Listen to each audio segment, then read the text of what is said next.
Muy buen día tengan todos. Mi nombre es Jorge Omar Ayala Escamilla, del Instituto Tecnológico Superior de Irapuato, de la carrera de Ingeniería Industrial, en la materia de Física, donde realizaremos una exposición sobre la estática de la partícula. Introducción. En esta práctica se realizará una exposición en la cual analizaremos un tema de bastante importancia para la materia de Física, el cual es claro poder comprender en su totalidad lo mejor posible, el cual es la estática de una partícula. Se analizarán conceptos básicos que son considerados así por el hecho de que son parte influyente dentro de este tema. Indispensablemente, se realizará un ejercicio derivado de este tema a grandes rasgos para que sea un análisis más completo. Teniendo esto previsto, se irán explicando los pasos para generar resultados correctos paso a paso. Como dicho tema resultante de las fuerzas coplanares, también se dará una explicación sobre a qué se refiere con dichos conceptos y algunos derivados de ellos. En objetivo, tenemos que como alumnos debemos de comprender y analizar cada uno de los aspectos básicos derivados del tema de la estática de la partícula y los resultantes de las fuerzas coplanares. Por lo tanto, también tenemos como objetivo que nosotros tengamos que realizar un ejercicio de la mejor manera, analizando todo lo visto, poniéndolo a prueba de cierta forma y en método. Sin más preámbulo, comencemos. Estática de la partícula. ¿Sabemos lo que es una partícula? Para tener un concepto general o una definición correcta, comenzaremos paso por paso. Entonces, se dice que una partícula es el fragmento más pequeño de la materia que mantiene las propiedades químicas de un cuerpo. Una partícula la podemos representar como un simple punto, donde se dice que es unidimensional, ya que no tiene ni espesor, ni ancho, ni altura, ni profundidad, ni masa, ni volumen. Es simplemente un punto, una partícula. Un concepto muy importante es saber qué es un cuerpo rígido. Se dice que un cuerpo rígido se considera como un conjunto de muchas partículas que permanecen en un cierto nivel, separado entre una distancia fija en la cual se puede aplicar carga. ¿A qué me refiero? Por ejemplo, se puede mostrar en la imagen un puente. Un puente es un cuerpo rígido compuesto por partículas donde se puede aplicar, carga sin problema. Otro punto muy importante es saber qué es la fuerza concentrada. Se dice que es el efecto de una carga la cual actúa en algún punto de un cuerpo. ¿A qué me refiero con esto? A que se representa por medio de una fuerza concentrada, pero con una restricción, en la cual siempre y cuando la fuerza no sea más grande que el área donde se puede aplicar. ¿A qué me refiero con esto? Un ejemplo más simple es donde se puede ver en el GIF, es una persona caminando. La fuerza somos nosotros. El área donde se aplica es la tierra o el cuerpo en su defecto. Ok. Otro punto muy importante es saber qué atribuye la estática con la partícula. Ya dimos un concepto general de qué es la partícula y como el tema es estática de la partícula, también tenemos que saber qué es la estática. Muy bien. Se dice que la estática es la parte o la rama de la física la cual estudia las condiciones de un cuerpo o varios que se pueden encontrar en reposo. Pero en sí, ¿qué estudia? Bueno, se dice que estudia el equilibrio de las fuerzas en los cuerpos, como se acaba de mencionar, o sea, que se encuentran en reposo, o sea, en una posición fija. Imaginémonos que, como se muestra en la imagen, el pescador no pesca nada, pero mantenemos con una fuerza que es la cuerda, que mantiene la cuerda, perdón, la carnada. La carnada está en un punto estático, o sea, donde no se puede mover. A eso se refiere con la estática, es un ejemplo. Otro punto muy importante es saber sobre la mecánica. Se dice que la mecánica en la física estudia los movimientos de cuerpos bajo la acción de fuerzas participantes. ¿A qué me refiero con esto? Como vimos en el ejemplo pasado del pescador, hay un movimiento de un cuerpo, que es en este caso la carnada, en base a una fuerza. La fuerza la imparte la red, o sea, me refiero a la línea de pesca. Se dice que gran parte de la mecánica se basa en el análisis de las condiciones de un equilibrio de una partícula, como lo acabo de mencionar. Esto deriva mucho de las leyes de la fuerza, o mejor conocidas como las leyes de Newton. En estas leyes se encuentran tres conceptos importantes: la estática, justamente es la que estamos analizando, la dinámica y la cinemática. La estática se dice que es la parte de la mecánica que estudia las leyes del equilibrio de un cuerpo, justamente es lo que estamos analizando. La dinámica es la parte de la mecánica que estudia los efectos de las fuerzas aplicadas en las masas. Un ejemplo puede ser cuando empujas algo, como se puede ver en la imagen. Y la cinemática es la parte de la mecánica que estudia los movimientos sin tener en cuenta las causas que lo provocan. Otro aspecto a considerar es saber cuáles son las cantidades básicas que se utilizan en el equilibrio de una partícula. Como primer punto tenemos lo que es la longitud. Se dice que es necesario para ubicar un punto en el espacio y así dimensionar el tamaño de un cuerpo físico. En pocas palabras, es la distancia entre dos puntos. Un ejemplo pudiera ser la altura de un cuerpo. Como segundo punto, tenemos lo que es la masa. Se dice que es la propiedad de la materia en la cual se puede comparar la acción de un cuerpo con otro. En pocas palabras, es la cantidad de materia que posee un cuerpo. Un ejemplo pudiera ser la cantidad de masa en kilogramos que puede llegar a pesar una persona.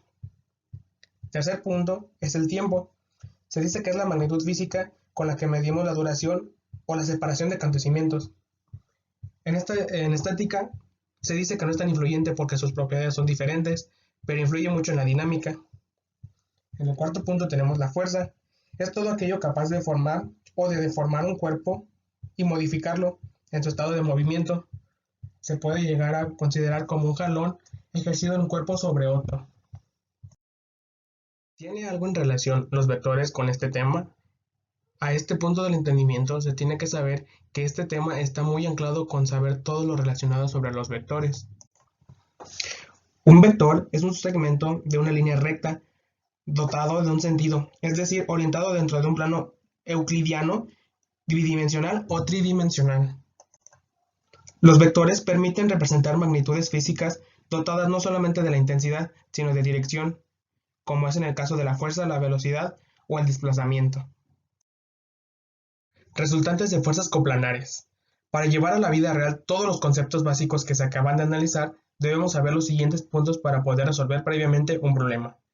El procedimiento que se debe seguir para el análisis de una suma o resta de vectores es de la siguiente manera.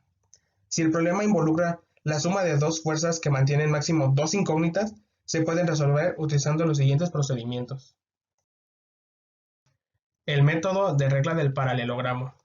Se dice que se hace un dibujo que muestra la suma vectorial utilizando el paralelogramo y de esta manera si puede ser posible determinar los ángulos interiores de la figura. ¿A qué me refiero con esto? A que el método del paralelogramo es un procedimiento gráfico sencillo que permite hallar la suma de vectores. Para esto, como primer punto, tenemos que diseñar el vector A y el vector B, que como se puede mostrar aquí en la imagen, este es el vector A y el vector B. Dice que se completa la ley del paralelogramo si se desplaza el vector B de este lado y el vector A de este lado, el cual da como resultante el vector resultante, que es este marcado de color rojo. En la trigonometría se dice que utilizando la trigonometría, las dos incógnitas se pueden determinar a partir de los datos proporcionados en el triángulo. El problema aquí es que ningún ángulo tiene 90 grados, entonces no se puede hacer por teorema de Pitágoras. Entonces, lo único que nos quedaría por hacer es usar el método de la ley de los senos y de los cosenos para su solución. Para tener una idea más clara y una comprensión más exacta, realizaremos el siguiente ejercicio. El ejercicio dice así. Hay dos fuerzas que actúan sobre el plano A. Determínese su resultante por el método de solución trigonométrica. A las dos fuerzas que actúan me refiero a Q y P, donde P es igual a 40 Newton con un ángulo de 20 grados, respectivamente de X, y Q, que equivale a 60 Newton con 45 grados referentes de X. El primer paso tenemos que realizar la gráfica de acuerdo a los vectores de forma secuencial. ¿A qué me refiero con esto? Básicamente, lo hicimos comenzando por el método del paralelogramo, donde simplemente el vector P, que es este de color azul, se elevó a como se muestra aquí, en un mismo origen. Y también el vector Q también se elevó y da como resultado un vector resultante, que es este de color amarillo, que se muestra aquí con una letra A. Como segundo paso tenemos hallar el ángulo interno de A. Recordemos que el ángulo interno de A es este. ¿Cómo lo obtuvimos? Tenemos esta recta donde si vemos un ángulo completo nos da 180 grados. Y como sabemos que el vector Q tiene un ángulo de 25, entonces solamente se aplica una resta donde 180 grados menos 25 grados da como resultado 155 grados. El tercer paso es simplemente aplicar la ley de los cosenos con la fórmula de c cuadrado es igual a a cuadrado más b cuadrado menos 2ab coseno de c. Simplificando de esta manera, donde a lo tomamos como los 40 newtons al cuadrado más 60, que son los 60 newtons, al cuadrado, menos 2 por 40 por 60, coseno de 155. Recordemos que lo acabamos de sacar. Esta operación nos da un resultado de 97.73 newtons. Para sacar los grados, básicamente se utiliza aplicar la ley de los senos, donde tenemos que seno de A entre Q es igual a seno de A entre F. Simplificando de esta manera, tenemos que seno de A entre Q, recordemos que Q es 60, igual a seno de 155, donde A, recordemos que 155, lo acabamos también de sacar, entre 97.73, ese es el resultado que tenemos acá. Pero para esto, nada más queremos saber el seno de A. Tenemos un 60 abajo, ¿sí? Donde está dividiendo, lo queremos pasar multiplicando. Donde tenemos seno de A es igual a 60, seno de 155, entre 97.73 como resultado. Esto nos da como resultado, perdón, 0.259460, donde aplicamos seno inverso de este mismo resultado y nos da 15.04. Entonces quiere decir que el ángulo que se mantiene desde el vector Q hasta el vector resultante son 15.09 grados. Pero como queremos saber el ángulo desde respectivamente de la recta X, sabemos que aquí ya tenemos 20. Entonces hacemos una suma de 20 grados más los 15.04, nos da como resultado 35.04 grados. Y como conclusión, se puede mencionar que en esta exposición se analizaron aspectos básicos sobre la estática de la partícula y ciertas generalidades derivadas del tema, aspectos básicos que también son importantes para el entendimiento correcto de este tema. Asimismo, se puede decir que el objetivo de esta exposición fue aceptado de manera correcta, ya que lo que se expresó en este tema o en esta exposición fue verídico, ya que la investigación recabada se fue haciendo a fondo y se quiso expresar de la mejor manera y la manera más sencilla posible, incluso por medio de ejemplos. Para que el observador tuviera un mejor razonamiento sobre esto, se realizó un ejercicio el cual marcará todos los conceptos básicos a prueba sobre cómo por medio de una ejemplificación la estática de una partícula puede llegar a ser relevante en la vida cotidiana, aunque a decir verdad, muchos casos son como este, se presentan en todas partes, es por eso que este tema es muy importante de comprender. Gracias. Para mejorar aún más el análisis de este tema, se mantendrán estas citas bibliográficas, las cuales son de mucho apoyo, incluso para aclarar dudas que se mantuvieron durante el análisis previo.